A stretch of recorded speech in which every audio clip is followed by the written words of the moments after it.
Au nom du Père et du Fils et du Saint-Esprit, ainsi soit-il. Juste encore un petit mot au sujet de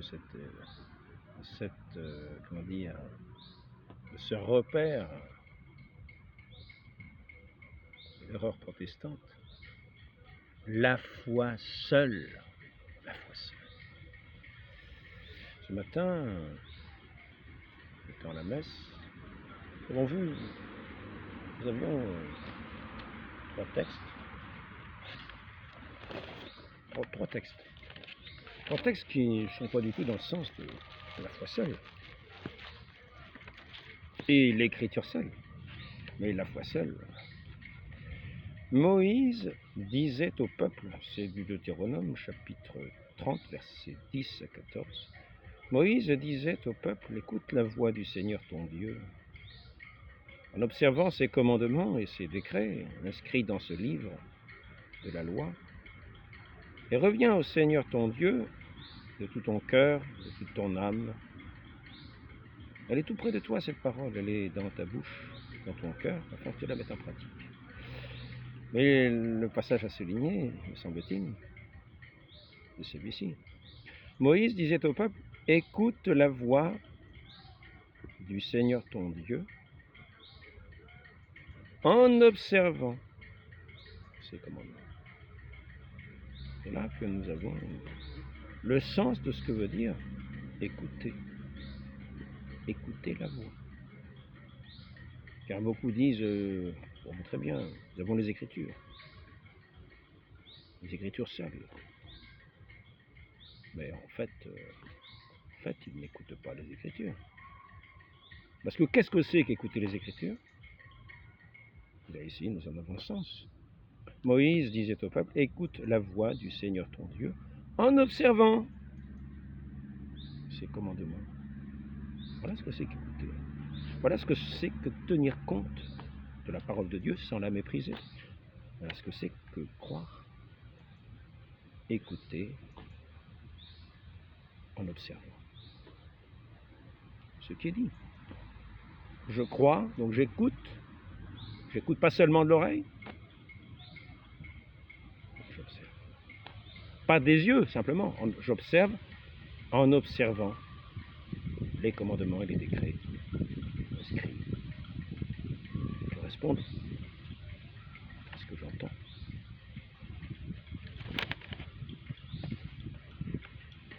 Ce n'est pas rien. Alors comment est-ce que ce passage finissait au cours de cette messe sur ce texte? Il est aussi, ça finissait comme ça. Elle est tout près de toi, cette parole. Elle est dans ta bouche et dans ton cœur, afin que tu la mettes en pratique. Elle est toute proche. Elle est toute proche. Elle sera encore plus proche si tu la mets en pratique. Donc sinon, elle sera très loin. Elle ne sera pas dans ton cœur. Donc, c'est comme si on n'en tenait pas compte. Je voudrais poursuivre dans le même sens. Ce qui va être de ce court entretien, pour montrer ce que ça veut dire. La foi seule, cette erreur insensée,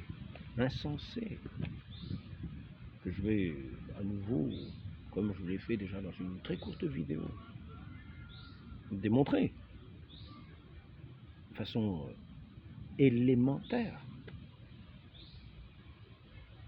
Le deuxième passage, c'est, vous voyez, au cours de cette messe, c'était la lettre aux Colossiens, chapitre 1, versets 15 à 20.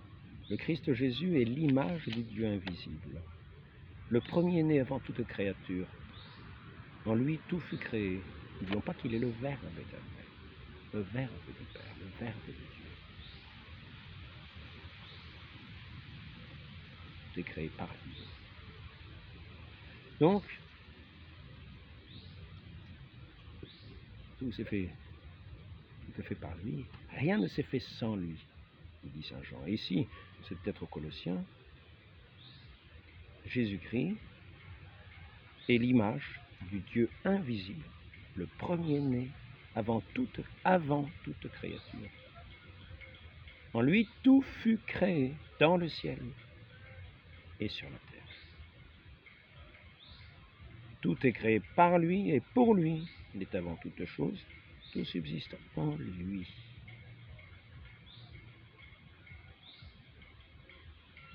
Toute chose est maintenue par cette parole vivante du Verbe. Il est aussi la tête du corps, la tête de l'Église. Ça, je tiens à le rappeler, la tête du corps, la tête de l'Église. L'Église n'est pas... L'Église n'est pas quelque chose d'indifférent. Il est la tête du corps, la tête de l'Église. Il est la tête. L'Église est son corps. L'Église. Son Église.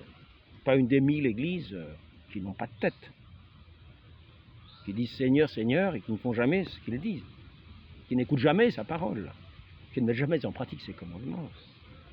En particulier lorsqu'il dit celui qui n'écoute pas l'Église, tenez-le pour un païen et pour un publicain. C'est simple à entendre. Encore faut-il que ça vienne dans le cœur et qu'on ne le rejette pas du fond du cœur. Alors à ce moment-là, nous ne tenons pas compte ni de l'écrit, ni de la foi. Donc, je viendrai en fait à ce que je voulais dire principalement, qui n'est pas sans lien avec ce qui est dit avant, c'est ce troisième passage de l'Écriture, qui était introduite par ces paroles « Alléluia, Alléluia ». Tes paroles sont esprit et elles sont vie. Vie. Pourquoi? Cette parole n'est pas loin. Elle est dans ton cœur, tu la mets en pratique. Donc, écoute la voix du Seigneur ton Dieu en observant ses commandements. C'est lui qui nous donne de les observer. Lui qui est la vie que nous accueillons. Donc, en ce temps-là, un docteur de la loi, c'est Saint Luc chapitre 10, verset 25, en ce temps-là, un docteur de la loi se leva et mit Jésus à l'épreuve en disant « Maître, Maître, Maître, pourquoi m'appelez-vous Maître, ne faites-vous pas ce que je dis, dit notre Seigneur. La foi seule, la foi seule. Hein? En ce temps-là, un docteur de la loi se leva et mit Jésus à l'épreuve en disant « Maître, que dois-je faire pour avoir en héritage la vie éternelle ?» Jésus demanda « Avez-vous la foi ?» Non, c'est pas ça, excusez-moi. C'est pas ce qu'il demanda. Avez-vous la foi seule? Non, c'est pas ce qu'il demanda.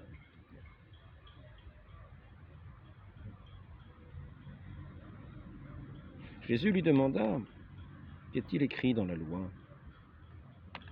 Et comment lis-tu? Qu'en comprends-tu? Il ne s'agit pas de lire, il faut encore bien comprendre. C'est là la distinction entre ceux qui disent l'écriture seule, l'écriture seule. Comment lis-tu? Là, c'est avec l'esprit qui convient. Cet esprit que j'ai mis dans mon église, l'Esprit Saint, qui dirige mon église, qui donne à comprendre les Écritures, selon ce que j'ai enseigné. L'Esprit Saint fera souvenir de tout ce que je vous ai dit, même si ce n'est pas écrit. C'est ainsi la tradition de l'Église, ce n'est pas une tradition des hommes. Celui qui n'écoute pas l'Église, tenez-le pour un païen et un publicain. Parce qu'il ne va pas écouter comme il faut écouter, il ne va pas lire comme il faut lire. Notre Seigneur pose la question, qu'est-il écrit dans la loi? Et comment lis-tu? Comment lis-tu est très important. Car si nous lisons mal, nous comprenons mal ce qui est écrit et nous n'entendons pas la parole. L'autre répondit, tu aimeras le Seigneur ton Dieu de tout ton cœur. Tiens, c'est drôle quand même. C'est pas simplement avoir la foi, quoi. C'est pas la foi seule. Tu aimeras le Seigneur ton Dieu de tout ton cœur, de toute ton âme, de toute ta force. de toute ton intelligence et ton prochain comme toi-même. Jésus lui dit, tu as répondu correctement. Fais ainsi et tu vivras. Je ne vais pas te dire, et la foi seule, sans les œuvres. Fais ainsi et tu vivras.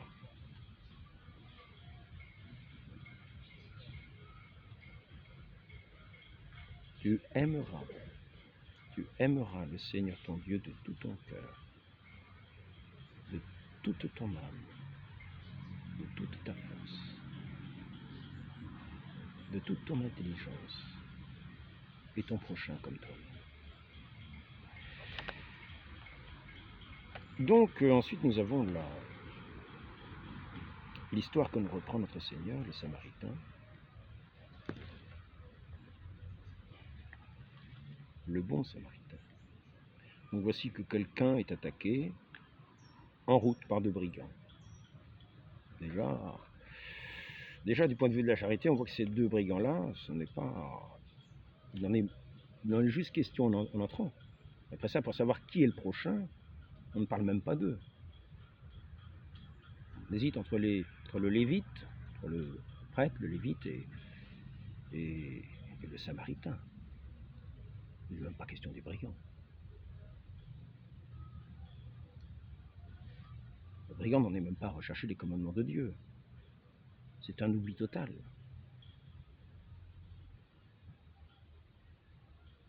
Ce n'est pas du tout la foi du bon Dieu, c'est plutôt simplement la foi de ses intérêts. Donc, nous voyons en fait que celui qui est mis en exemple, ce n'est pas le scribe, ce n'est pas le prêtre ils avaient tous deux leurs livres à la main. Ah, ils avaient la foi. Sans doute avaient-ils la foi. Nous avons la foi, nous lisons le livre saint. L'écriture, nous lisons l'écriture. De nos yeux, de nos oreilles, mais pas dans notre cœur.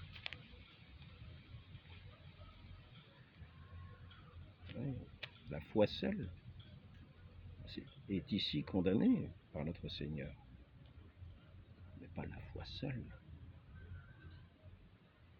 Celui qui est justifié, ce n'est pas celui qui a simplement son livre, qui le lit, je crois. Non.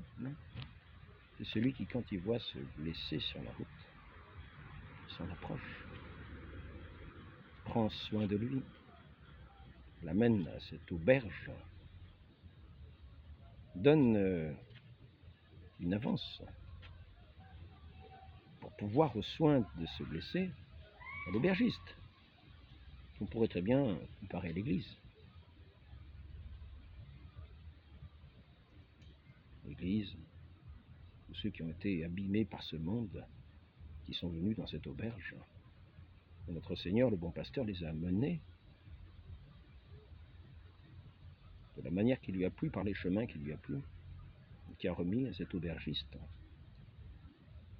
de quoi pourvoir à la santé, avant tout spirituelle. Ici, il s'agit de l'homme blessé, mais la blessure spirituelle est souvent plus grave, car pour le salut, les brigands sont déjà morts spirituellement.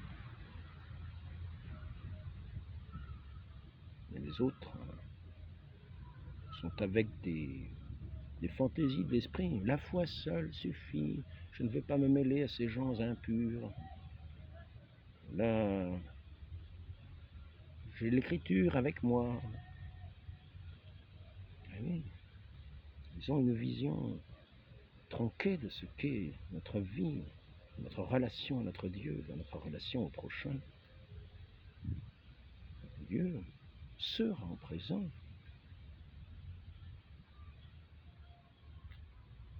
Dans les plus petits, il faut être attentif, montrer cette charité qui est la vie véritable en Dieu. Est-il dit déjà au début, le docteur pose la question, mit Jésus à l'épreuve en disant, « Maître, que dois-je faire pour avoir en héritage la vie éternelle ?» Jésus demanda, « Qu'est-il écrit dans la loi? Que lis-tu? Que lis-tu » L'autre répondit, « Tu aimeras ton Dieu, le Seigneur ton Dieu de tout ton cœur, ton prochain comme toi-même. » Notre Seigneur Jésus-Christ va revenir sur ces commandements. Il dit que toute la loi, les prophètes sont accomplis par ces 2 commandements.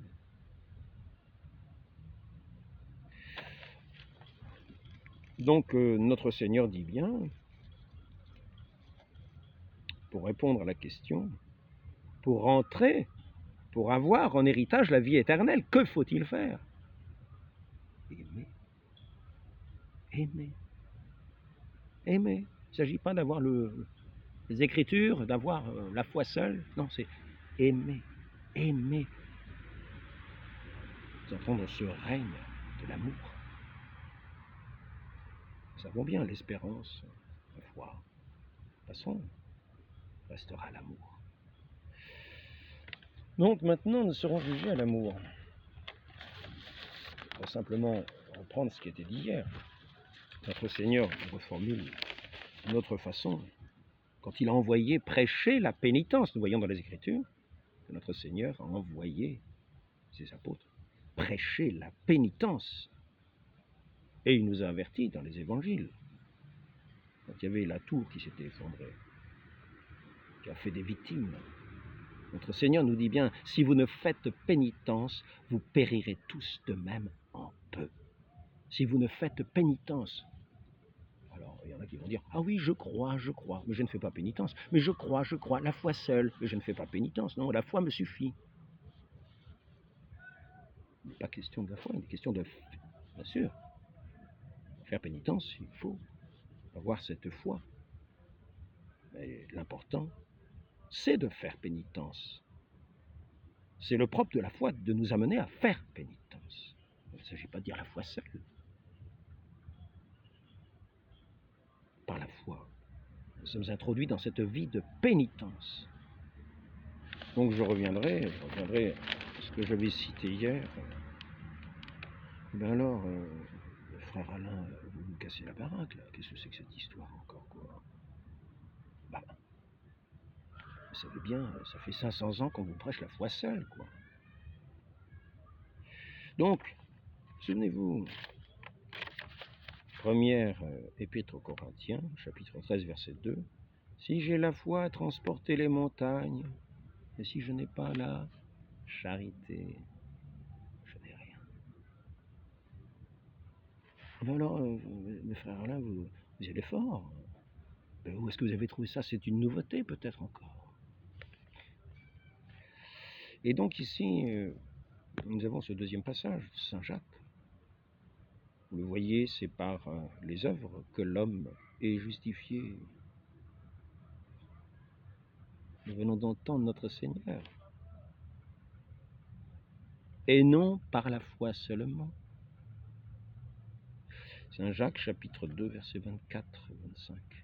Je peux lui te rappeler l'épître de paille, mais que notre Seigneur nous enseigne de bouche, pour le mettre en pratique. Car, dit-il à ce docteur, à la fin, il dit, « Tu as répondu correctement. Fais ainsi et tu vivras. Fais ainsi et tu vivras. » Ce n'est donc pas une épître de paille. Pour terminer, sur cette même épître de Saint Jacques, il nous dit, « La foi sans les œuvres est morte. »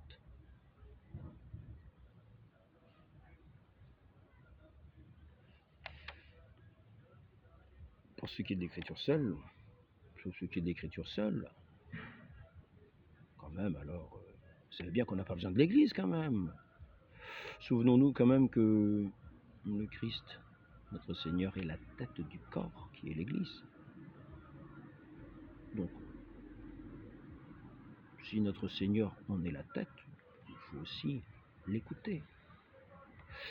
Et c'est pour cela que notre Seigneur nous dit pas seulement les Écritures, Celui qui n'écoute pas l'Église, tenez-le pour un païen et pour un publicain. Le Seigneur est venu ici-bas instaurer son royaume sur cette terre, son royaume, qui est déjà son Église ici-bas sur cette terre. Nous entrons en renonçant au monde, et nous entrons en étant régénérés du Saint-Esprit. Ce royaume qui commence déjà ici-bas, dans son Église. Et il nous est dit, dans l'enseignement de cette Église, que ceux qui savent que cette Église est fondée divinement par notre Seigneur, qui en est la tête, et qui refusent ou d'y rester, ou d'y entrer, ceux-là ne peuvent pas entrer dans le salut. Ceux-là n'auront pas le salut. Ils rejettent notre Seigneur lui-même, en rejetant son corps, par divers mépris, en n'écoutant pas ni la parole, et en n'ayant pas cette charité qui unit, et qui fait que de tous ces enfants dispersés sur toute la terre, ils se rassemblent dans l'union d'un seul corps, d'un seul esprit, d'une seule foi, dans cette parole vivante de notre Seigneur Jésus-Christ qui est la tête, et qui a institué ses ministres, comme dans cette auberge où sont conduits tous les blessés de cette terre, attaqués par ces brigands, avec ces faux apôtres, qui se détournent de cette humanité blessée.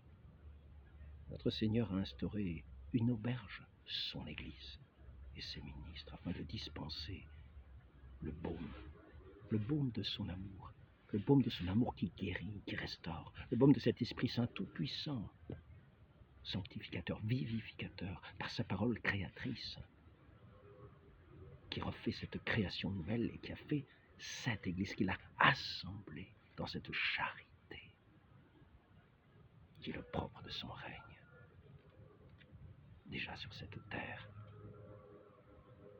Il a établi ses ministres, il leur a dit, voici une petite avance pour prendre soin de tous ces blessés que je vous amène. Ces ministres, nous les connaissons, ce sont les apôtres, qui sont les colonnes de l'Église, qui ont guéri par leur enseignement de tous ces esprits qui s'étaient détachés de Dieu, qui étaient en désaccord à Dieu, afin de, par la vérité, cette lumière de Christ, rassembler l'humanité perdue dans les sombres du péché et les réconcilier avec Dieu dans cette unité, un, dans la foi véritable, dans ce Dieu qui est Père, dans ce Dieu qui s'est fait homme, dans ce Dieu qui est cet esprit vivificateur qui vient nous renouveler, nous sanctifier,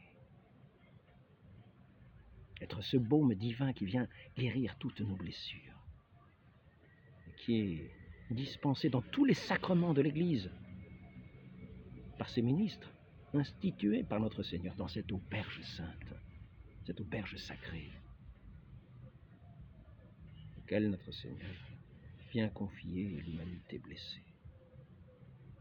C'est ainsi que les apôtres dispensaient non seulement la parole, mais le pardon de ceux qui s'étaient éloignés de leur Dieu par cette lumière de leur enseignement, par ce don du Saint-Esprit dans les sacrements. Il est venu les réconcilier avec leur Dieu, avec leurs frères, pour ne former qu'un seul corps autour de celui qui est le premier-né d'entre les morts, notre Seigneur Jésus-Christ. Condamné par tous ces scribes et ces pharisiens qui sont encore légion aujourd'hui, pour condamner son Église, pour condamner le Christ dans son Église, pour condamner toute son œuvre de sanctification et de salut.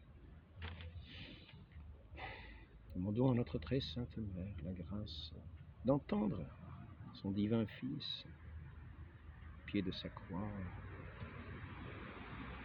Voici ta mère, voici ton Fils, elle qui est la mère de l'Église, qui agit auprès de nous comme une mère.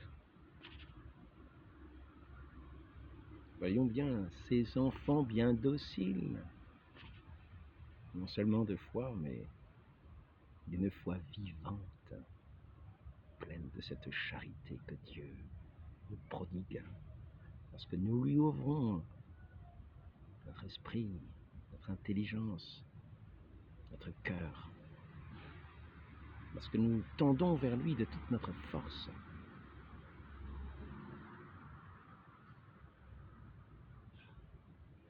Ne contentons pas de dire la foi seule.